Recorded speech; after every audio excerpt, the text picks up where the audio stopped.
Good afternoon, everybody. My name is Deborah Tyler, and I'm the Associate Executive Director at NAESP, and I'm very pleased to be joined by Ed Fuller, who is an Associate Professor at Pennsylvania State University. And so we're going to talk today about the new NAESP 10-year study that will hopefully be ready for publication in 2018. So if you go to the next slide, Honor. So this will be the 9th in a series of research studies that NAESP has conducted since 1928. So the last study was done in 2008, and so we'll be looking in this next study at 2018 and beyond. So in doing some comparisons between then and now, so when this survey was given in 2008, it was when we were focusing on No Child Left Behind, and so what we'll be facing now is the new legislation through ESSA. Also during, back then, we were talking about the demographic just beginning to shift, and so now our demographic has shifted, and so we're dealing with increasing diversity in our schools. Also during that time, most of the focus was on public schools, and then during that time, it also began to evolve into the charter school movement. In 2008, yes, we were faced with a major recession in the country, but there was relative economic stability, but now we're looking at large pockets of poverty across our nation that affects our students in many different ways, and it also affects our funding and resources that are given to schools. Back then, there was a lot of autonomy within the principalship and within the teacher's classroom. But as we began to move from that, we began to embrace professional learning communities where it's an all-hands-on-deck mentality to meet the needs of our students. We also looked at university preparation programs at that time. So, you know, there was a pretty straight route to the principalship, but also during the time of NCLB, we began to see career switchers, people who were stepping into the principalship who not necessarily came from the field of education, a very much business model driven model. We also began to grapple with, back then, the whole work-life balance and began looking at how long principals stayed in the job. And in some cases, it was very dismal at what we were seeing. And so really, you know, looking at now, how do we help our principals with time management and taking care of themselves and others? It's what I call putting the oxygen mask on yourself. The other thing that we began to look at, there were basic communication channels that we used in schools, but now we're faced with technology and social media. As I was going through my university prep program as a aspiring principal, there was a huge focus on instructional leadership, but I think what we're finding now is it has to be contingent leadership. Yes, instruction is very, very important, but I go back to being able to lead in the context of the school that you're leading. You know, you have to be able to scan that environment, and sometimes you're going to be that instructional leader out in front, but other times you're going to pull back and let others step in front of you to meet the needs of your school. Every school has, I feel, a very unique DNA, and it requires a principal to be able to read that DNA and to lead within that environment effectively. So there are a lot of things on the landscape, and that's why I think this is a very, very exciting time for NAESP to be embarking on a new survey. And so we're very fortunate to have partners in this. And so now I'm going to turn it over to Ed, and he can talk to you a little bit about the work that we've done so far on this survey. Thank you very much, and thank you for participants. UCEA, University Council for Educational Administration, and staff from UCEA and staff from NAESP went over the old survey, made some changes. We took those changes, put them in, then met with some principals of the year at the conference in Washington, D.C. They went over it and made some fantastic suggestions And now we have the current version, and we wanted to go one more round with principals out in the field to see if what we have on here makes sense. Are we missing anything? Is it too long? Which the answer is probably yes. And can we entice people to complete an important but very long survey? So you also got an email with a SurveyMonkey link, and so the questions that are in that I am going to skip because it would take forever for us to go through all of them. So we'll get to that at the end. We're going to go through some selected questions right now, and what I'm looking for is if you see something that is not worded appropriately, or that we are missing something, or something that we have in the survey should not be there. So we're going to start with B1 through B4, and I'll just give you a second to read through those and see if there's anything that you would suggest that we change. And again, if you want to talk, please feel free to unmute yourselves and go ahead and begin speaking to the group, or you can use the question box on your panel to write in your comments. I have a question. This is Dana from Las Vegas. If you're looking at, as you mentioned earlier, the changing landscape as far as charter schools, how do you address that when you talk in these questions about district and central administration and traditional language and affect the charters? That is a good point, and we will have to go back and review everything then with that lens and see if we need to change the wording, and clearly you think we should in some cases, so that's a really good point. So we'll have to go through like question by question and see where we need to change the wording. And if you have specific wording, feel free to email. I think probably Honor, or you can email somebody there, and that may help as well. So thank you for that. That's a really good point. Let's move then to same page, B6 through B9, which is in lower right-hand corner of the second page. So if we scroll down just a little bit. So I want to address one of the questions that's just come up. Are there many members from charter schools? I don't have the exact numbers on that, but what I can tell you is, especially when I was at the last national conference that we had in Maryland, there were many, many principals from charter schools who were there, and so I think it puts NAESP in a very good place, because charter schools are looking for professional development. They're looking for colleagues that they can, and in an organized fashion, that they can collaborate with. So I think that we will be seeing, as an association, more and more charter school principals joining our association. B6 through B9. I'm sorry, this is Dana again. Sure, I'm looking at B6, and yes. And I like the notion of contingency leadership, but I'm looking at supervision, contact with staff. I'm wondering, because that can be, there is a push to be in the classroom for administrators to actually observe in the classroom. And so supervision and contact with staff does not get to that. Is there another question later that actually talks about how much time people spend, how many principals actually spend watching instruction in the classroom? Probably not. Does conducting teacher observations at the bottom of that list get at what you're talking about, or is it still different? Where is that again?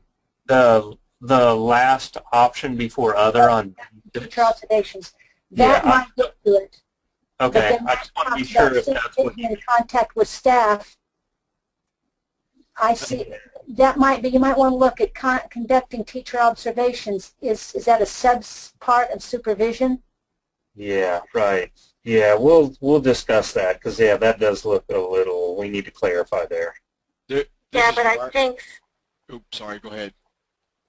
Oh, I'm sorry. Just related to that comment, I do think supervision of teachers could be. It's not just supervising their teaching abilities, but I think the top one, the one on the top, might refer more to, maybe something that you need to deal with them that isn't instructional. How they handled a student, how they were dressed that day, how they were, there's other things we contact and supervise teachers besides just instruction in the classroom. So that would be my delineation between that first one and that last one. Okay. Hi, this is Mark. I have a couple of questions. Number one, there's a difference between supervising for assessment of a teacher and just a general contact when you're kind of looking at the culture of the building, and I don't know how to exactly separate that. I think conducting teacher observations kind of goes along with evaluating a teacher, but as a principal, you know that you have to get, the culture has to be there too, and I'm hopeful there's a culture question in here. But one of the other issues that I spent a lot of my time with as a principal was special education issues, and I don't necessarily see that. Maybe it's folded into the planning, conducting, I don't know where that would be, but that takes an incredible amount of time, especially if you have special programs on your campus. Yep, that's a good point. Yeah, I think we would certainly add special ed. Thank you. And we'll try to figure out how to differentiate like time spent observing, because you have to formally evaluate versus other kinds of observations. Thank you. That'll be a little trickier. Okay, anything else? These are great. That's why we have you on. Okay, let's move to C1 and C2, and these are about decision making at the school site. And again, we'll have to, reword for charter on this one. The other, one question I have about this one, so it says, has your school district delegated more decision-making authority to the school site in the last 3 years? And say if you are a first-year principal, what are you going to do when you read this question? Which question is that? C1, because it is within the last 3 years. So if you're in your first year, are you just going to answer it based on your 1 year, which is what I hope you would do, but I'm not sure everybody would do that. That's the same with question B5. B5's the same if you're a first-year teacher. Right. I think you might want to put a little disclaimer in there or something. Yeah. About if you're a first-year or second-year principal. Right. 3 years or fewer if you've been there for fewer years. Yeah. Something like that, yep. Yeah, that had me worried a little bit. Okay. D1 through, let's say D1 through D9 for the moment. On D11, it says, how many times have you declined? Should that be declined? Yes, it should. I like those two questions, D10 and 11. D10 and D11. Thank you. Yeah, those are new this year, so we're very curious as to what y'all will say. One conversation we had was on D7, like, will people know NK? Like, when I went through a principal preparation program, and I had no earthly idea whether our program was approved by NK, TAC, or CAPE. I wouldn't have a clue either. Neither would I. This is Debbie, and so I am looking back on some of the previous data in the 2008 survey, and what we found there was appointed to the principalship, to the first principalship, the average age was 40, and I am sure that has shifted dramatically because maybe it's just because I'm older, but I see a lot of very young faces out there stepping into the principalship. Oh, I bet you that is a lot younger. Yes. So that'll be really interesting because I think I was 37. Yeah, that would be above the mean now, I think. Yeah. This is Dana again. I'm looking at D7 you're graduated from. Yep. I don't know that that's a helpful question, but I think it might be helpful to say something like, I got my graduate degree from a state university, an online program, distinguish between maybe, you've got University of Phoenix, you've got state schools that are online, you've got state, I think you might want to tease that out because I think where people are getting their degrees is shifting quite a bit rather than if they're accredited.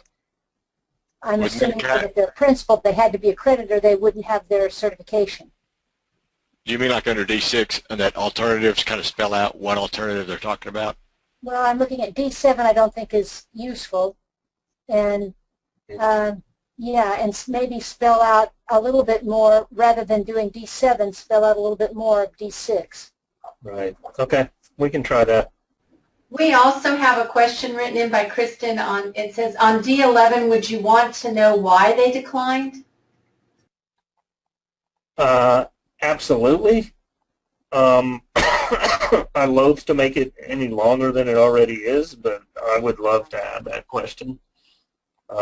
So we might consider, when we make our final decisions, adding that question.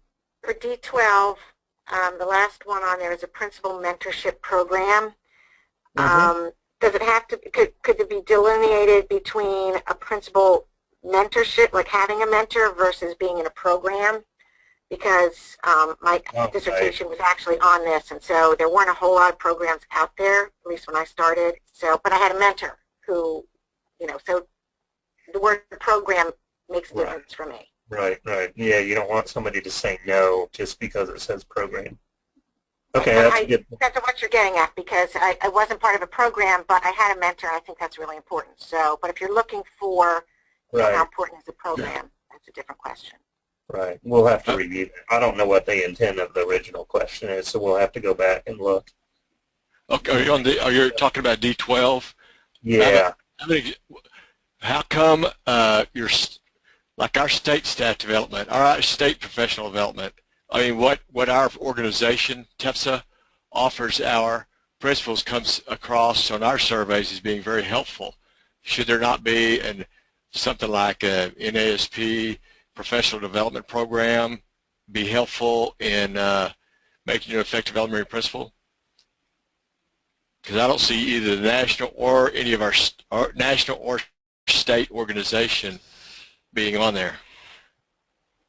Oh, so what you're saying is TEPSA, which I know of because I'm from Texas,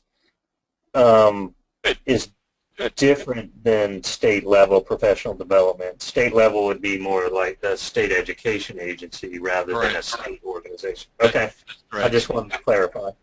Yep.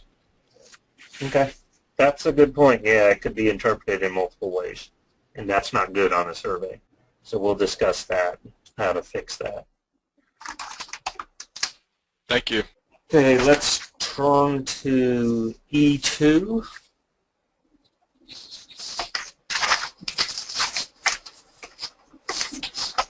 In E3. E2 and E3. Number one, the question is grammatically incorrect, so perhaps we should change that. I'm wondering, too, now that, you know, every time I look at it, I see something different.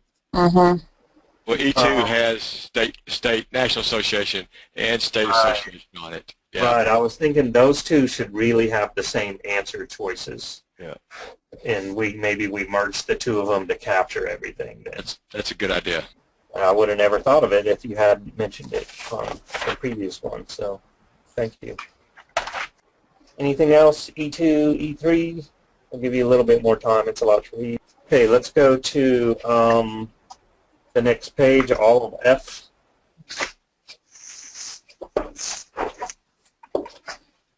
You'll probably like some of these questions. There's lots of them, but they're really short.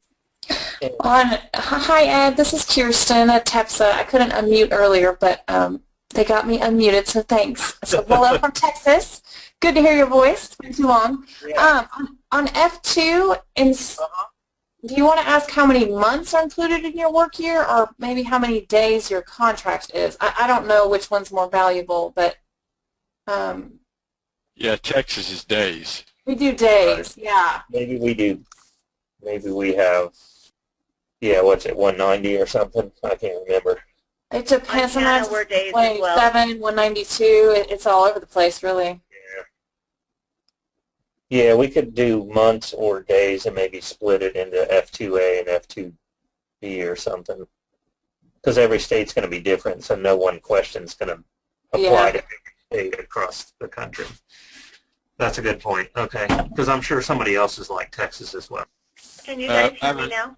This is Brenda from Montana, and I was trying to talk a little earlier on the question if we went back up to the E question. Sure, go ahead. I would love to see something about mental health training, because we're just having more and more, and actually I was going to bring that up at the end too, just to have a few more questions about the issues of mental health in the buildings and how principals are feeling with dealing with the behaviors that are coming with that. Okay. Yes, Honor has been talking about that, and I don't think we've addressed it well enough yet. Okay. Thank you for reminding me. Yeah, and like social emotional learning with that, I agree with that. Yeah, the social emotional learning, which is great, and we're putting that into all of our classes, but even the children who are having major outbursts and the lack of anything within the public education to help children when they're in those situations, and what we're supposed to do as a school when they're having those kinds of mental health breakdowns. Oh, good. That's not just in Pennsylvania. This is Mark. TEPSA actually just sent out a survey because of a piece of legislation that is not going to be good for us, and we just kind of did a survey that addressed that. So yeah, I like that on the survey as well. Okay. Question about F14. How would Yes. you best describe your morale? Your morale in the building, your personal morale about your job, what kind of morale are we talking about? That's an excellent question. I did not know the answer to that. Can we scroll down to the F again, please? I had a question on where it says excluding summers. Why is summer excluded, or is that because we ran a lunch program over the summer, which extended my day. So I don't know if that. I mean, I don't care either way, but I was just wondering why it excludes the summers. What question? That would be On F8. A. Yeah, I'll ask. Again, I didn't work on the previous survey, so I kind of lack some of the background and context of why things were asked in certain ways, but we'll question that. That's why if you went back up to F2 and changed it to days, then that would include those people who work longer summer months as well. Right. And do you want things like format? I mean, there's some formatting issues. There's some inconsistencies around when the question is asked. There's a state. Like, do you want that, or you just want content feedback right now? It's worth mentioning. I mean, this isn't the final way it's going to be formatted, but sometimes a point about formatting is important to make. So Just kind of consistency, yeah, consistency around, where the answers start. Some of the questions say like F9 period, and then there's a space in the question. Some don't have a space there. Just little things like that are popping out to me. Yeah, that's me. We're going to put it, it'll be in probably SurveyMonkey or Qualtrics. It'll look much more uniform when I was just trying to get it on as few pages as possible. Yep. Okay, thanks. That's good. It's good to be reminded of that, though, because you can mess it up in SurveyMonkey as well. I find F15 very, I was going to say humorous, but I can't wait to see the answer on F15. Me too, Mark. I can give you a big 0 on that one. Which goes along with F14 and the morale. There's a comment, it says F2 in Montana, we are in a contract of days. Right. And that was before you unmuted me, so that's where I was saying days would be better. Yeah, Texas is the same boat, so we're gonna do one with months and one with days, so whichever applies to you, then you can answer it. Okay.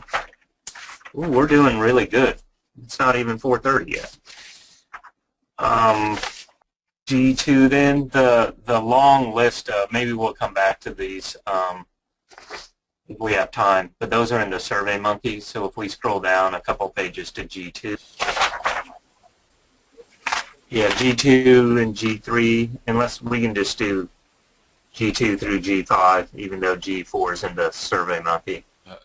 We can just my question, the way G2 is worded, I always have a a question where it says concerns have been expressed about the ability, concerns by who? I mean, who's expressed concerns? There you go. Sorry, Ed. You got me. No, that's okay. It needed to get done. So that's better. We got that background noise. Okay, so G2 through G5. The other thing, you know, if you see a question like, you know, that's really not an important question, that's useful information too. We tried to delete out, and we could never come to consensus on any of the questions not being important to know. Mm-hmm. Okay. Sorry, one thing I was reading on G5. It may fall under something else, but like a student discipline issue. Ooh, that's a good one. Yeah, because that happens. It does. A lot.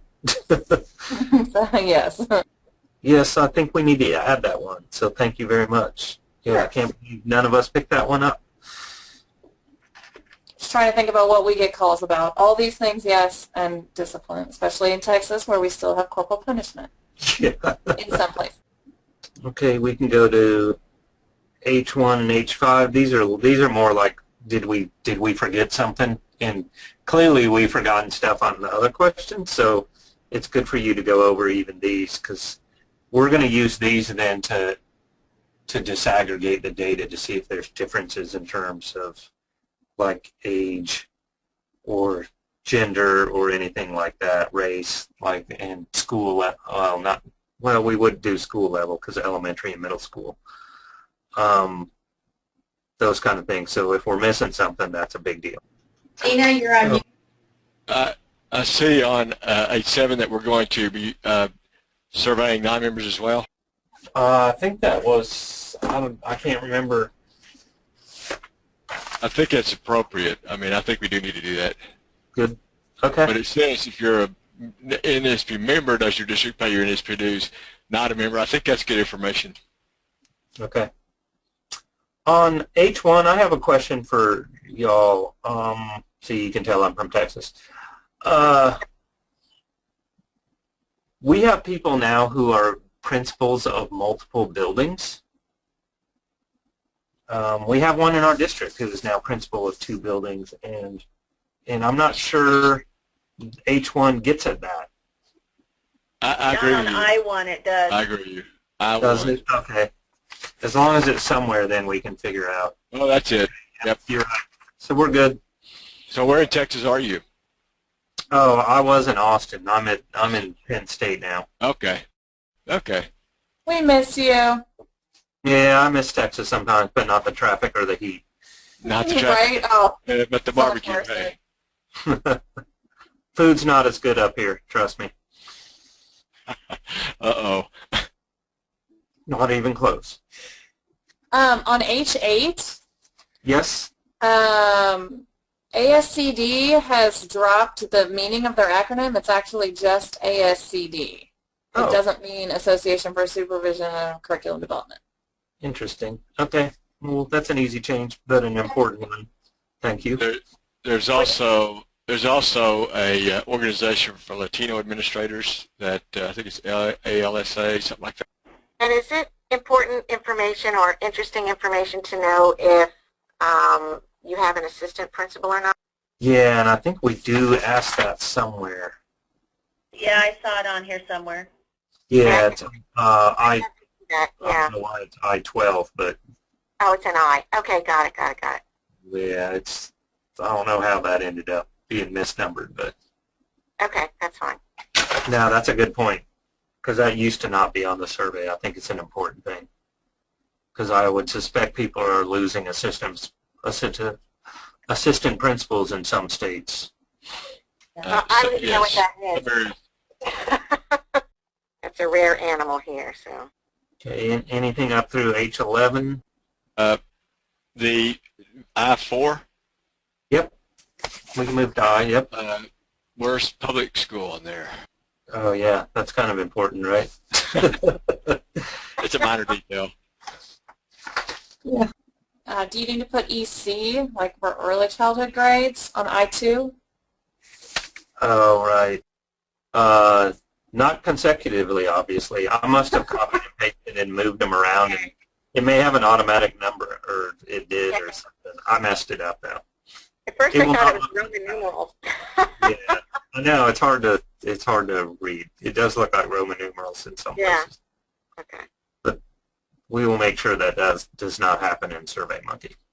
On I-13G, is that appropriate? Is Native American or? I believe so. Yeah. Okay. Thanks. But I will check because yeah, that's always important. You don't want to mess that up. So I-11 is total staff, which includes your lunch people and your aides, and then I-13 is your teaching staff. We have a comment written in by Denise that on H8, the National Staff Development Council is now learning forward. Oh, that's right. What is it? Learning forward. That's correct. Instead of the National Staff Development Council. On I-7, I'm always a little concerned about how people characterize themselves: large urban, medium urban, suburban, small town, rural. Could we scroll down a little bit, please? Oh yeah. I just think the urban, large urban, medium urban. I mean, I don't know what the difference of those are. Would you want to put some numbers with that? Yeah. Yeah, because large urban might be like more than 50,000 or something. Yeah. Oh heck, that's half our suburbs are more than I 50,000. know. Texas is crazy. Like 50 districts over 50,000 now. It's insane. Yeah, it's kind of crazy. Yeah, when suburban districts are larger than the urban districts, that's next. Yeah. But I think that'd suffice. I think the numbers on large versus medium, they could figure out suburbs.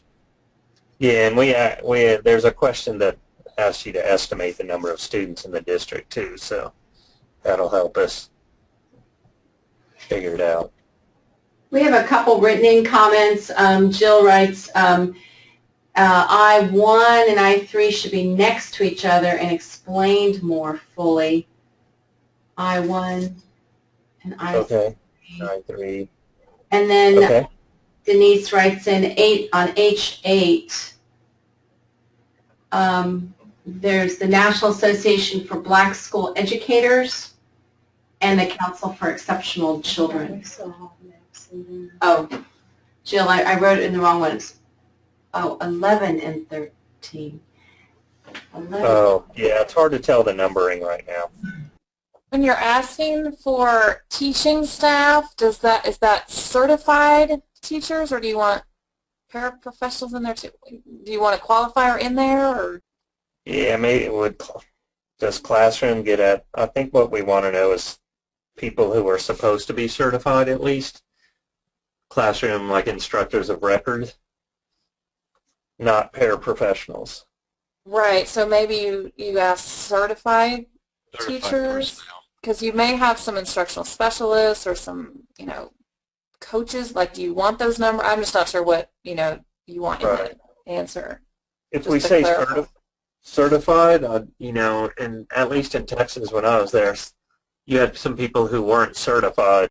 Yeah. Well, I guess they're all certified now, just maybe not. That'd be kind of a rare bird. It'd be a rare bird now to have an uncertified teacher in a classroom.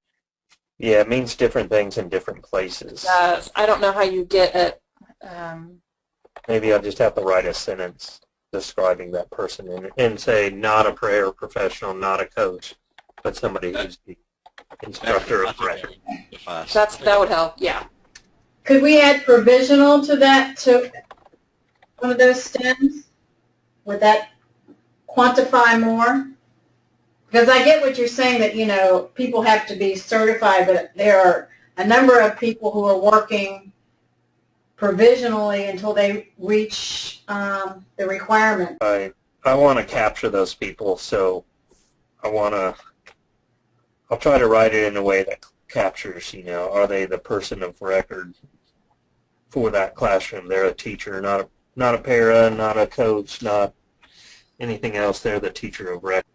And Jill writes, and that's what I meant about more fully explained. And here, right. And there are shared faculty between small schools as well as shared principals too. I had a question back to I-8. Yep. I don't know if it's just where I'm from, but I have no clue how much money I'm allocated per pupil expenditure.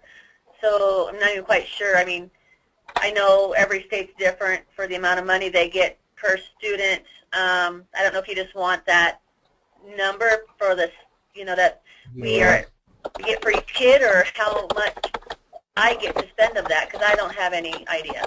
Right. I think what we're trying to get at, and we might be able to just do the calculation, because I think somewhere we asked the enrollment into school. But really, how much do you get that's under your discretion?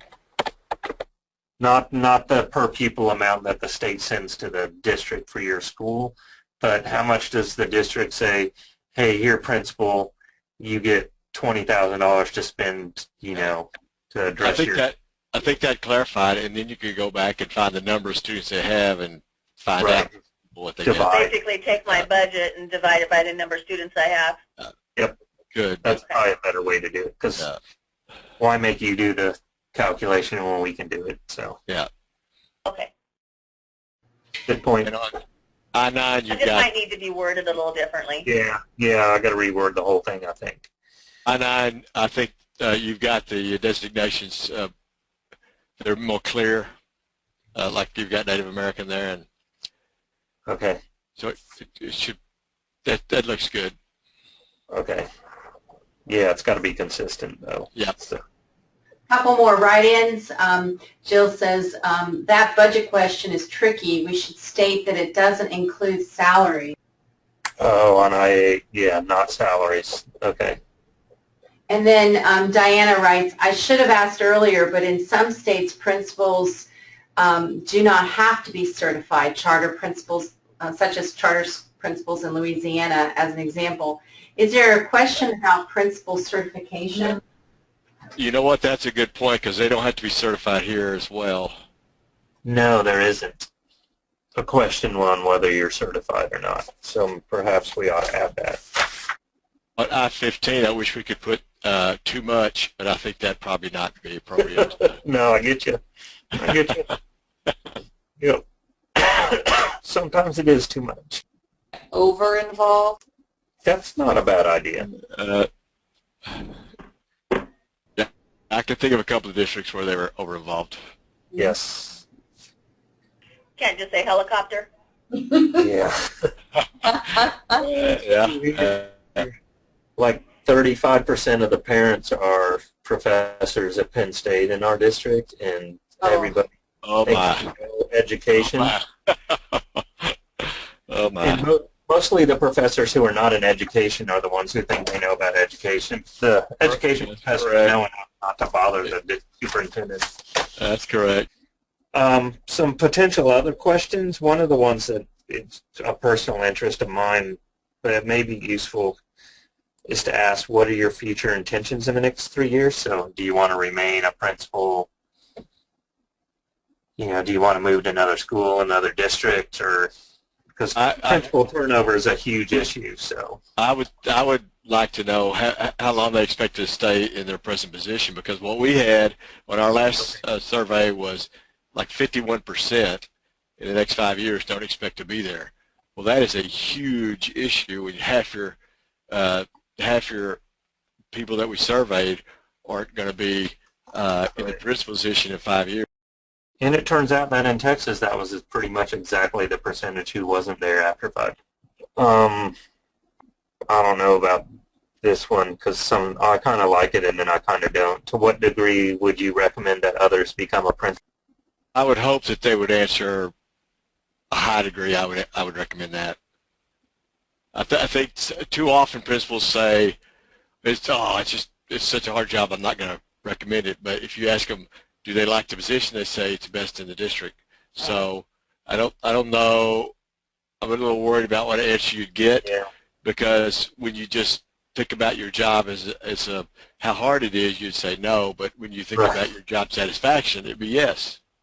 Maybe we just need, I don't think we might ask job satisfaction somewhere, but I'll double check. I'm going to write down, because job satisfaction to me is a more important topic. I agree with that.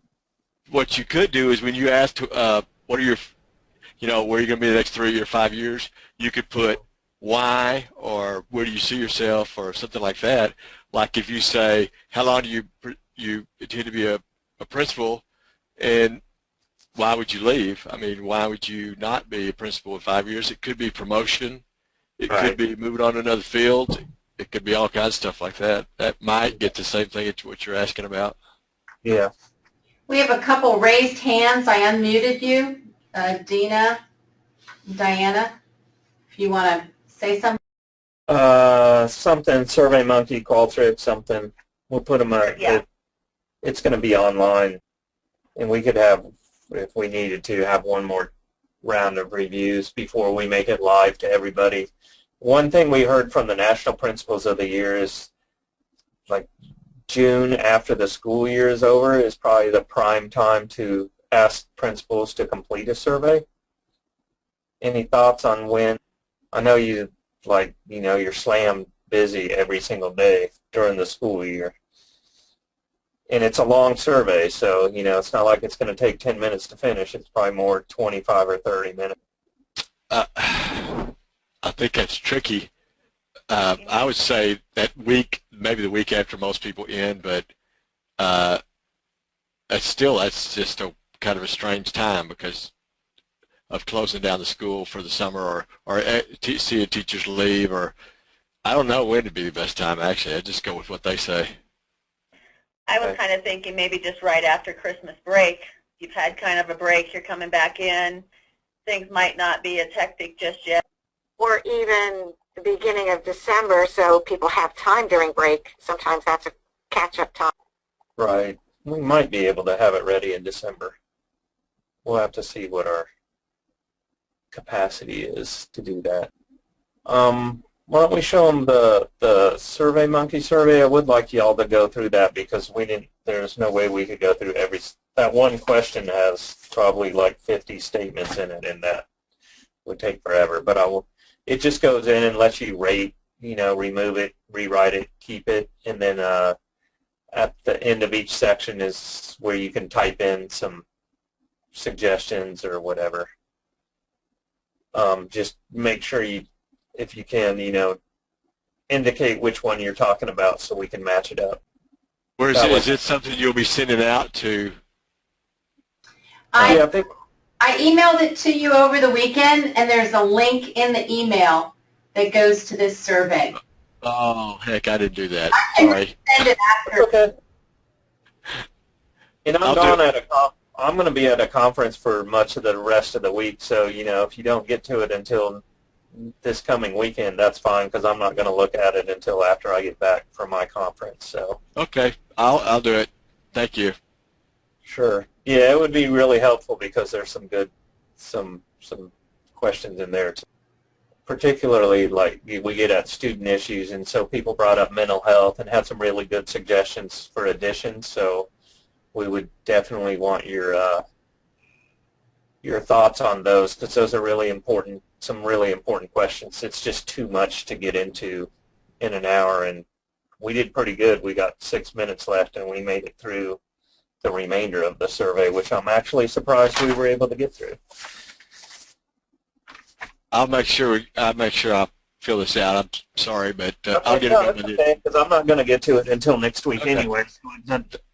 Yeah, I didn't get a chance to look at it either, so I'll give it a look too. Okay. Yeah, as long as you get to it at some point, I'll be very happy. Will do. I have nothing else to add, unless anybody else has something to add. But we greatly appreciate it. It's been fantastic comments, for sure. This is Debbie, and I ditto that. Great feedback and insight on some things that, we missed in all this. As you can imagine, us trying to go through this as a first pass and just pick up on things, but what you all added was of tremendous value, so thank you. Yes. And if you're in Austin, give us a call over here at TEPSA. We'll take you out to lunch. Okay. I'll be in San Antonio in the spring for a conference. I just got back from San Antonio. I wish I would have known. It's gorgeous. Yes, it is. And Mark, you're always invited back up to Montana in January for our conference. Oh, man, that would be awesome. Awesome. I did the toga thing a few years ago. That was fun. Okay. It'll definitely turn out to be a much better survey and much more useful survey with y'all's comments, so we greatly appreciate your time. I know it's hard for a principal to get away, so thank you so very much for helping us. Thank you. Yeah, Thanks, Rhonda. Have a good holiday. Hear from you. Thank you, everybody.